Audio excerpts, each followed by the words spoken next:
Hey girls, welcome back. This is video number 2, the read and select. I'm not gonna try to be funny because I know nobody likes that. So, in the great words of Rihanna, this is what you came for.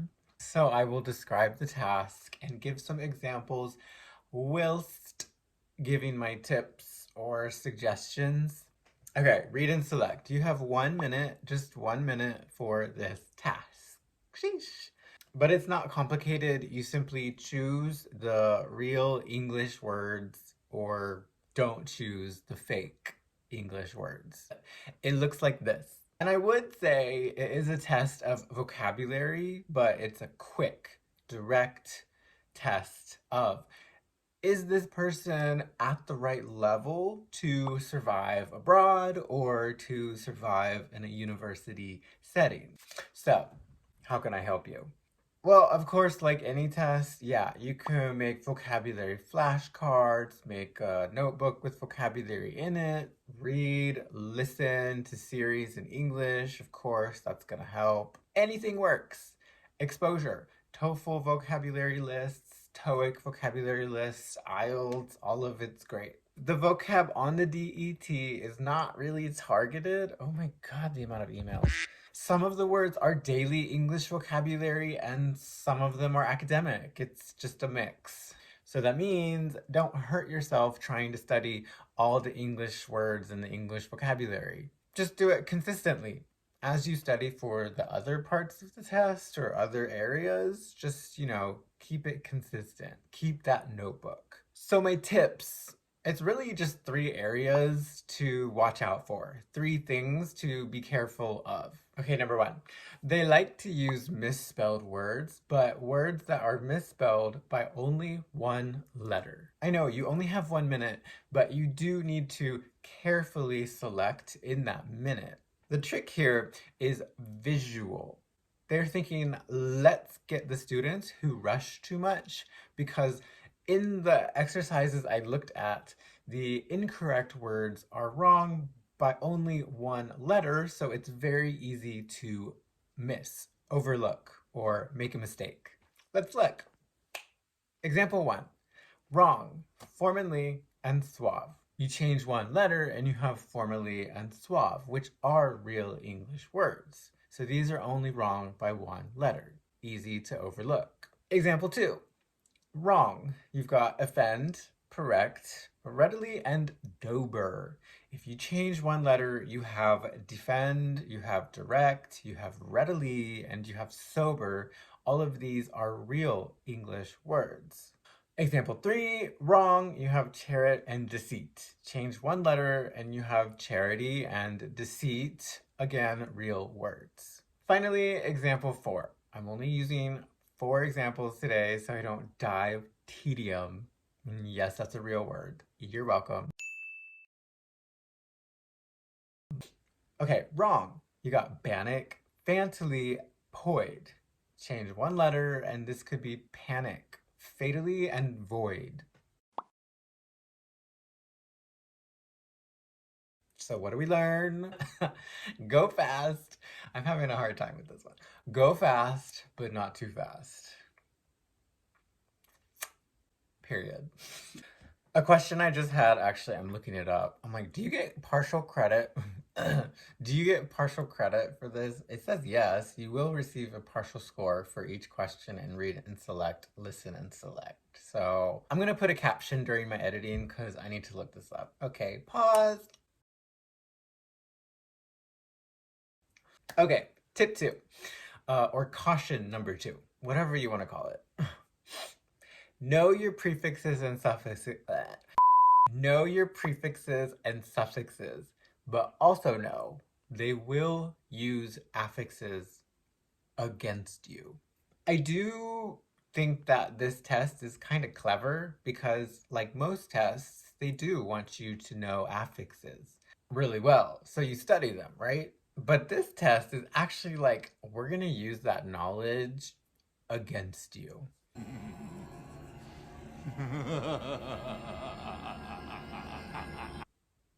They're so dark. Duolingo. Are you a Slytherin? Turn to page 394. My anaconda don't. Sorry. Okay, let's look at our examples again. Let me explain this. Example 1. Wrong words contain ly, L-Y, A-L, V-E, Y, or, forms of Y, another L-Y, A-N-E-R-I-D-E, and the prefix R-E. Now, all of these are real English affixes, but they're not helping you here because these words are not real. They just have the affixes. Example 2, you got OR, you got EN, you got Y, LY, ER, and EN, which are real English affixes, but not here. Example 3, you've got TION, classic, love her. You've got ED, and you've got OR. And example 4, we've got ick, ed, ode, li, ye, n. I just felt like pronouncing those right. Okay, let's put all this together. What can we do with all this crap? Oh, look at that. It looks like they like the ly and the y suffixes. They also like the en verb suffix, like in strengthen or lengthen. Okay, so we use all this information and we make our own tip. For the read and select, be careful with these common suffixes. We don't see too many prefixes, so if you have to be strategic with your time, with your study time, focus on the suffixes or words with common English suffixes. Okay, number 3. Now, this tip, whatever, caution, this is directed at those of you who are stronger listeners and speakers than maybe readers and writers in English. This one is for people who maybe learned English on their own, maybe learned through watching series or not in a classroom, not in a traditional classroom, situations like that. More like oral and oral learners, yeah? Be careful with the phonetics of the words in this task. This is really difficult to describe. I might be reaching, but here it goes. This task may use very small phonetic differences or sound differences between the fake word and the real word. Let me show you. Example 1. Wrong word, gender. What does this sound like? Gender. Gender. Gender, right? It sounds like gender. My pronouns are she, they. Okay, let's break this down. And the fake word gender, ch, is this phoneme. And in the real word gender, j, is this phoneme. I'm gonna have to use IPA when I edit this video. Ugh.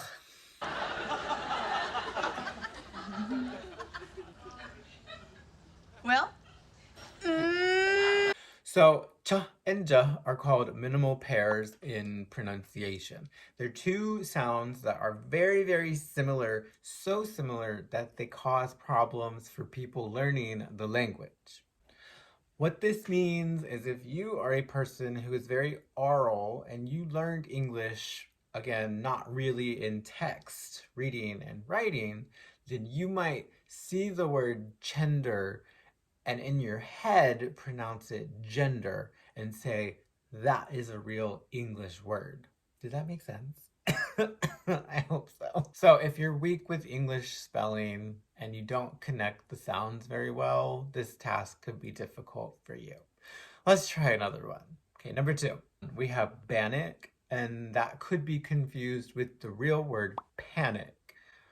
B and p are definitely minimal pairs that often give students trouble. Like in bale, like hay bale, pale, bull and pull. Example 3 is very much like example 1. We have chemped, which sounds a lot like tempt.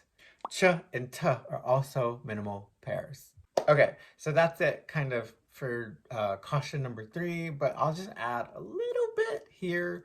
There are a few tricky words here where the spelling could confuse people because by English pronunciation rules, these incorrect words could actually be pronounced the exact same as the real English words. Okay, so it's like fake homonyms.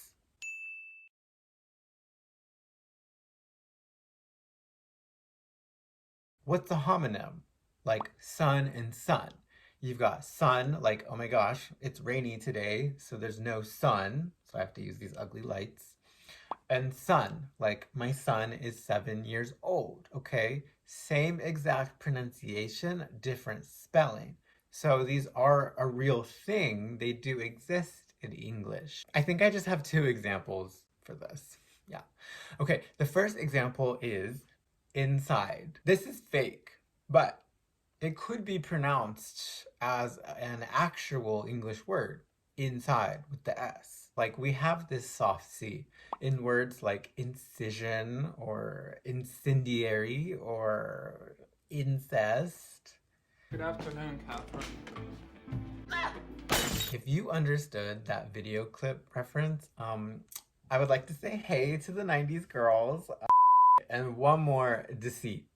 Okay, again, we do have this soft C again in English after E. Deceit by English rules could be pronounced the same as the actual word deceit, which means dishonest or like lies. You're such a f***ing liar, Camille. Okay, so let's recap because it's starting to rain. And I'm not trying to have background music. To prepare for the read and select, yes, study your vocabulary just like any other test in any way you can, but also be aware of these three things. 1. The DET will try to trick you using the short 1-minute time. Be careful of spelling. Don't go too fast, especially be careful of words that may be misspelled by only one easy to miss letter. Number 2, prefixes and suffixes. Yes, you do need to know prefixes and suffixes, but also know they will use these against you. Mostly suffixes, and they do seem to like to use the ly, the y, and the en suffixes. So if you see those, slow down a minute. Be careful. Number 3, if you learned English through mostly listening and speaking or watching series, and you feel like you're a little bit weaker on the written language, be careful with possible small phonetic differences, or be careful with minimal pairs. And let me say one thing. This video is simply me, an ESL teacher with years of experience, giving my process, my thought process as I do these tasks. This is somebody who works in test creation, giving his best practices for preparing for a test. Again, I don't work for Duolingo. I feel like I need to say this, but I mean, Duolingo, if you're watching, call me for a good time. Thanks for listening. What are we doing next time? Listen and type, kind of a similar task. It's just listening. Can't wait. My name is Mike. If you want to take online lessons with moi, avec moi, just email magarret9@gmail.com. I have a 4-week and a 6-week Duolingo DET course, and that's it. I'm gonna go put some pants on now and start my day. You should too. Bye.